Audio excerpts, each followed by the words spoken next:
بلکہ ان کو ایک میکنزم سے گزرنا پڑتا ہے، مختلف اجازتیں درکار ہیں، اور اس میں فوج کی اجازت سب سے اہمیت کی حامل ہے۔ اب ڈونلڈ ٹرمپ کو پتا چلا کہ جو وہ چاہتے تھے وہ تو ہوا نہیں۔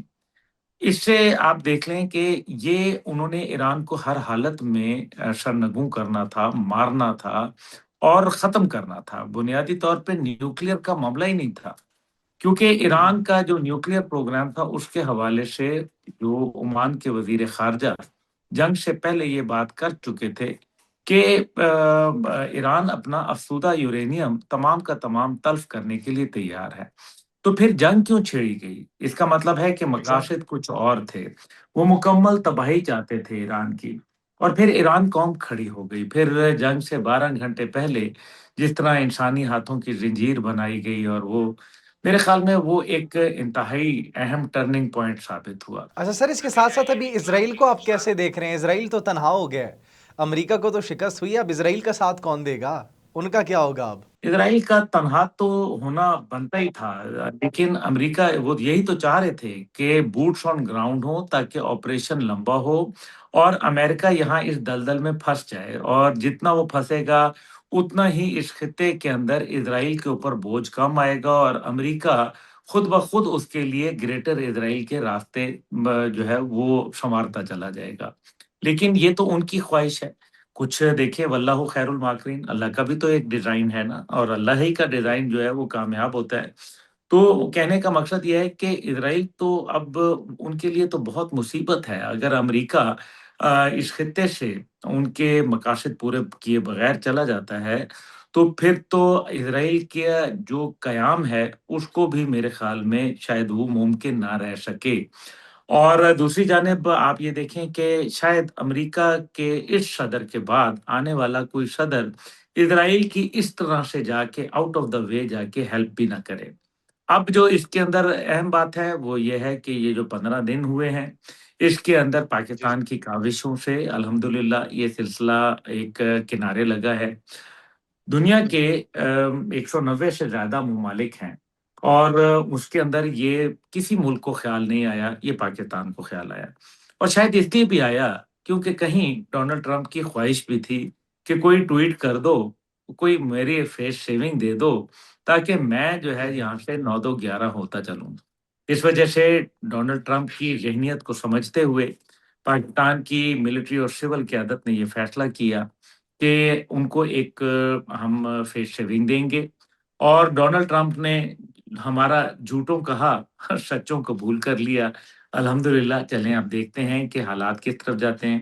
فی الحال جو حالات ہیں وہ یہ ہیں کہ اسرائیل شرارت سے باز نہیں آیا، اس نے ابھی ایران کے اوپر حملے کیے ہیں، جس کے نتیجے میں ایران نے بھی خلیجی ممالک کے اوپر حملے کیے ہیں۔ سیز فائر کے بعد سر یہ ہوئے؟ جی جی، یہ سیز فائر کے بعد یہ لیٹسٹ ڈیولپمنٹ ہے جی۔ اس کے اندر انہوں نے یو اے ای کے اوپر اور غالباً بحرین کے اوپر اور کویت کے اوپر حملہ کیا ہے ایران نے، کیونکہ ایران کی آئل ریفائنری کے اوپر تل ابیب کی جانب سے حملہ کیا گیا ہے۔ تو یہ تو اب آپ دیکھ لیں، اور اس سے پہلے بھی جب آپ کو یاد ہے کہ ایک معاہدہ طے پا گیا تھا حماس اور اسرائیل کے درمیان، تو اس ٹائم پہ وہ 3 سٹیجز کا معاہدہ تھا، اور پہلے سٹیج کے اوپر جہاں قیدیوں کا رہائی کا عمل تھا اس کے ختم ہوتے ہی وہ معاہدہ اسرائیل نے توڑ دیا تھا۔ پھر ابراہم ایکارڈ کی بات آئی، آپ نے دیکھا اس نے وہ ختم کر دیا۔ پھر اس کے بعد آپ نے غزہ پیس بورڈ کا دیکھا، جس پہ بہت سارے لوگوں کو اعتراضات تھے، مجھ سمیت۔ اس کے بعد آپ دیکھیں کہ غزہ پیس بورڈ کا کیا بنا۔ آپ دیکھ لیجئے کہ غزہ پیس بورڈ کو کس نے خراب کیا، وہ اسرائیل نے خراب کیا۔ اب جو معاہدے کی شقیں ہیں جس کے اوپر ڈونلڈ ٹرمپ نے بھی یہ کہا کہ 10 شقیں ایران نے لکھی ہیں جس کے اوپر بات ہوگی، یعنی کہ وہ جو 15 نکات امریکہ نے دیے تھے اس کے اوپر تو وہ مان گیا ہے کہ اس کے اوپر بات ہی نہیں ہونی۔ تو یہ تو میرے خیال میں بڑا ایک ایران کے لیے ایک اچھا پیغام ہے۔ لیکن ہاؤ ایور، میں نے آپ سے کہا، آپ نے کہا کہ اسرائیل تنہا ہو گیا ہے کیا؟ اسرائیل کو اگر یہ بات جواد صاحب کو پتہ ہے، عبداللہ کو پتہ ہے، ہمارے ناظرین کرام کو پتہ ہے، تو کیا آپ کا کیا خیال ہے اسرائیل کو نہیں پتہ؟ بالکل اس کو بھی پتہ ہے۔ اس وجہ سے وہ اپنے اب سروائیول کی جنگ لڑے گا، اور وہ سروائیول کی جنگ لڑنے کے لیے امریکہ کو اس جنگ سے پیچھے ہٹنے نہیں دے گا۔ Israel despite of the ceasefire شرارتیں کر رہا ہے، امریکہ تو اس جنگ سے پیچھے ہٹ چکا ہے، 2 ہفتے کی جنگ بندی انہوں نے کہہ دی ہے، تو اب اسرائیل کیا اکیلے لڑ پائے گا یا پھر ایران کا رسپانس اب اسرائیل کے لیے، کیونکہ ایک ہی اب ان کا ہدف ہوگا کہ اب اسرائیل کو کارنر کیا جائے، تو اپنی پراکسیز کے تھرو اپنے جس طریقے سے وہ ریٹیلیٹ کر رہے تھے اسرائیل کو سراؤنڈ کریں گے مکمل طور پر، ان کو نیتن یاہو کو ختم کرنے کے لیے، پھر اس طریقے کا کوئی ہیوی پلان آپ کو آگے دکھائی دے رہا ہے جو سرپرائز ایران کی جانب سے دیا جا سکتا ہے؟ جی دیکھیں، اگر امریکہ سے علیحدہ ہوتا ہے اسرائیل، جو کہ میرا نہیں خیال کہ ایسے ہو سکتا ہے، لیکن ظاہر ہے امریکہ کے لیے اسرائیل اب ایک بوجھ بن گیا ہے، اب ایک وہ اس کے لیے فائدہ نہیں ہے۔ اس وجہ سے اب وہ بوجھ کتنی دیر تک اس گناہوں کے بوجھ کو اٹھائے گا؟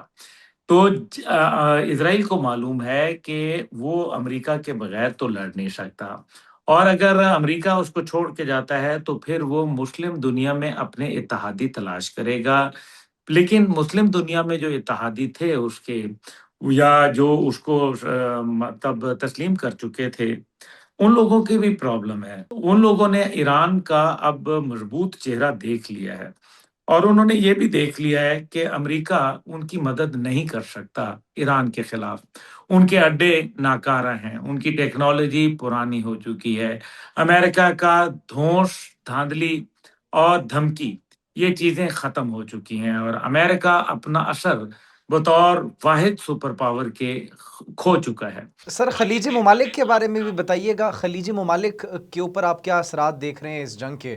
امریکہ تو وہ ان کی ہیجمنی ہمیں کم ہوتی ہوئی ختم ہوتی ہوئی دکھائی دے رہی ہے، اسرائیل بھی تنہا ہو چکا ہے، خلیجی ممالک کے اوپر کیا اثرات ہوں گے اور وہ اب ان کا مستقبل آپ کیا دیکھ رہے ہیں؟ دیکھیں، خلیجی ممالک کا مستقبل مجھے کافی کوئی گڑبڑی نظر آ رہا ہے۔ پہلی بات یہ ہے کہ جو ان پر اعتبار تھا لوگوں کا اکانومی کے حوالے سے اور ان کے پیسے کی حفاظت کے حوالے سے، وہ تو میرے خیال میں اب چکنا چور ہو چکا ہے۔ لوگ آلریڈی خلیج کے اندر جو پرائسز ہیں پراپرٹی کی، دیگر کی، وہ بہت ہی کمزور حالت میں چلی گئی ہیں۔ لوگ وہاں سے پیسہ نکال رہے ہیں، پھر خلیج اپنا دفاع نہیں کر سکتا۔ اگر خلیج کے لیے سب سے بڑا جو فیصلہ ہے وہ یہ ہے کہ اگر امریکہ نہیں تو پھر کون ہے ملک جو ان کا دفاع کرے گا؟ اور پھر اگر دفاع کرے گا بھی تو کس سے دفاع کرے گا؟ کیا ایران سے دفاع کرے گا؟ وہ ایران جو ان کا دوست بن چکا ہے یا مستقبل میں بننے والا ہے، یا خطے کے اندر ایک ڈومینیٹنگ پاور کا کردار ادا کرے گا؟